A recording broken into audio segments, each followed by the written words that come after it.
The first day of early voting begins with a few problems here in Louisiana, with long lines across the metro area and a problem with checking in voters in Kenner. Good evening, I'm Natalie Shepard. And I'm Ton Trung. Karen Swenson is off tonight. Some of the problems on this first day of early voting in the metro area may have come from a combination of technical problems and a strong turnout. Winton Yates spent the day trying to get a gauge on how the voting process is going. And Winton, what have you been seeing?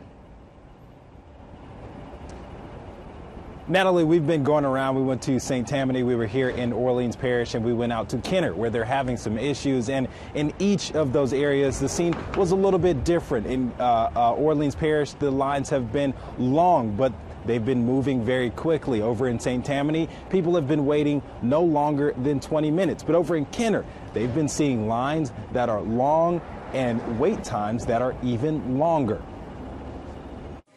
People are lining up early to cast their ballot. I was afraid if I didn't vote early and I died before November 8th, I couldn't, I just couldn't handle it. In Orleans Parish, lines are long, but moving quickly.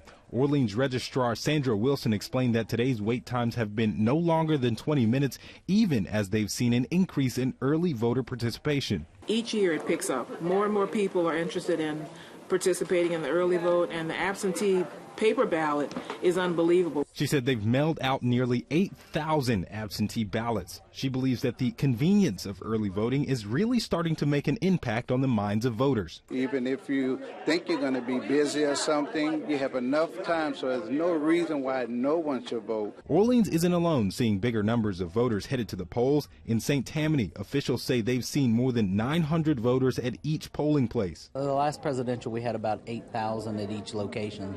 So we're expecting 1,500 per day. In Covington, voters waited around 20 minutes to cast their ballots, while in Slidell it was around 40 minutes. But in Kenner, problems had voters waiting nearly 2 hours, not with the voting machines, but with the check-in process. We have no internet connection to be able to check you in to make sure that you're a valid voter, etc.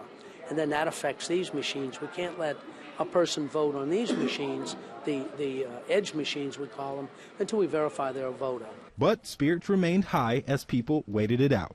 It's important to vote, so we're here and we've accomplished what we set out to do. Don't worry, if you did not get a chance to get out and cast your ballot today, remember it is early voting, so you have plenty of time to get out there and cast your ballot. Early voting will be continuing for the rest of the week. Go to our website, wwltv.com, where we will have all of the times and places listed. Here in Orleans Parish, they'll be here letting people vote until 6 p.m. Live at City Hall, Winton Yates, Eyewitness News.